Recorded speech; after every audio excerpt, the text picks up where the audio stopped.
पश्चिम Asia में जारी संघर्ष दिन ब दिन और ज्यादा डरावना होता जा रहा है। अमेरिका और इजरायल के भीषण हमलों से दहक रहे मोर्चे पर ईरान भी जोरदार पलटवार कर रहा है। मिसाइल और ड्रोन की गरज के बीच ये संघर्ष अब 18वें दिन में प्रवेश कर चुका है और पूरे क्षेत्र में तनाव चरम पर है। इसी बीच ईरान में हाल ही में हुए एक बड़े मिसाइल हमले को लेकर चौंकाने वाली जानकारी सामने आई है।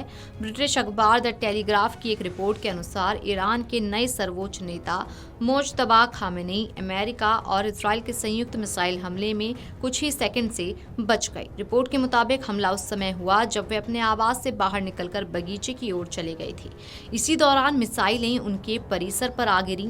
इस हमले में उनके पिता और ईरान के पूर्व सर्वोच्च नेता अयातुल्लाह अली खामेनी समेत कई वरिष्ठ अधिकारी और रिश्तेदारों की मौत हो गई। रिपोर्ट में दावा किया गया है कि ये जानकारी ईरानी अधिकारियों की एक निजी बैठक की कथित लीक हुई ऑडियो रिकॉर्डिंग से सामने आई है। इसमें खामेनी कार्यालय के प्रोटोकॉल प्रमुख मजाहिर हुसैनी ने बताया कि हमले से कुछ पल पहले मुज्तबा खामेनी किसी काम से बाहर चले गए थे। उन्होंने कहा कि मुज्तबा बगीचे में थे और वापस ऊपर की ओर आ रहे थे, तभी इमारत पर मिसाइल हमला हो गया। इस वजह से वे बड़ी दुर्घटना से बच गए।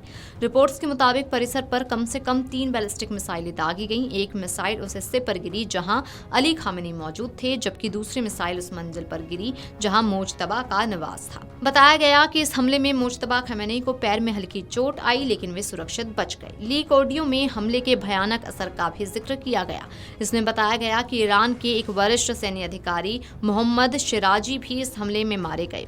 रिपोर्ट के मुताबिक मिसाइल विस्फोट इतना शक्तिशाली था कि उनका शरीर बुरी तरह क्षतिग्रस्त हो गया और पहचान कर पाना मुश्किल हो गया। इसी परिसर में मुज्तबा खामेनी के रिश्तेदार भी मौजूद थे और हमले में उनकी भी मौत हो गई। गौरतलब है कि इस हमले के बाद से मुज्तबा खामेनी सार्वजनिक रूप से कहीं नजर नहीं आए हैं। उन्होंने केवल ईरानी सरकारी टीवी पर एक संदेश जारी किया जिसमें उन्होंने मारे गए लोगों के खून का बदला लेने की बात कही। दूसरी ओर अमेरिका के राष्ट्रपति डोनाल्ड ट्रंप ने भी कहा कि अमेरिकी अधिकारियों को अभी ये स्पष्ट नहीं है कि ईरानी नेता की वास्तविक स्थिति क्या है। ट्रंप ने कहा कि कुछ लोग कह रहे हैं कि वे गंभीर रूप से घायल हैं, जबकि कुछ लोग ये भी कह रहे हैं कि उनकी मौत हो चुकी है। हमने उन्हें अभी तक नहीं देखा है, इसलिए हमें पक्का नहीं पता कि वे जीवित हैं या फिर नहीं।